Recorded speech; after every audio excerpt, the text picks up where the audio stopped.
ഈ ഫിലിം ഫീൽഡിൽ നടക്കുന്ന വിഷയങ്ങളെ പറ്റി എന്തുകൊണ്ടാണ് ഞാൻ ഇങ്ങനെ കണ്ടിന്യൂസ് ആയിട്ട് ഷോർട്സ് ഇടുന്നത് ചിലർക്ക് സംശയമുണ്ട്. മറ്റൊന്നുമല്ല, ഞാനൊരു സൈക്കോളജിസ്റ്റാണ്, ഒരു സൈക്കോതെറാപ്പിസ്റ്റാണ്. അപ്പോൾ ഇങ്ങനെ ട്രോമ അനുഭവിക്കുന്ന ഒരുപാട് പേരെ കാണുകയും അവരുടെ ഓരോ ബുദ്ധിമുട്ടുകളും പ്രയാസങ്ങളും നേരിട്ട് കേൾക്കുകയും അതിനെപ്പറ്റി പഠിക്കുകയൊക്കെ ചെയ്യുന്ന ഒരു വ്യക്തികൾ എന്നുള്ള നിലയിൽ ഇവർ പറയുന്ന കാര്യങ്ങളിലെ അതിൻ്റെ ഒരു ആഴം മനസ്സിലാക്കുന്നതുകൊണ്ടാണ് ഇതിനെപ്പറ്റി പറയുന്നത്. അപ്പോൾ ഒരു കാര്യം പറയാം, ഞാൻ ഫിലിം ഫീൽഡിലുള്ള ആരും ഇതുവരെ കൗൺസിലിംഗ് ചെയ്തിട്ടില്ല.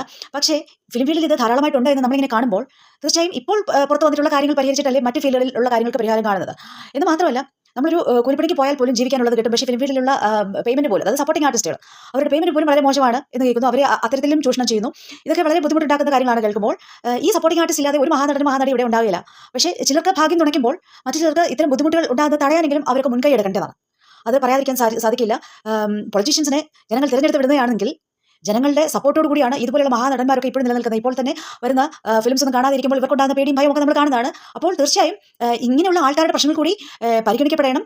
അതില്ലെങ്കിൽ ഇന്നല്ലെങ്കിൽ നാളെ ഇത്തരം പ്രശ്നങ്ങൾ ഉയർത്ത് വന്നുകൊണ്ട്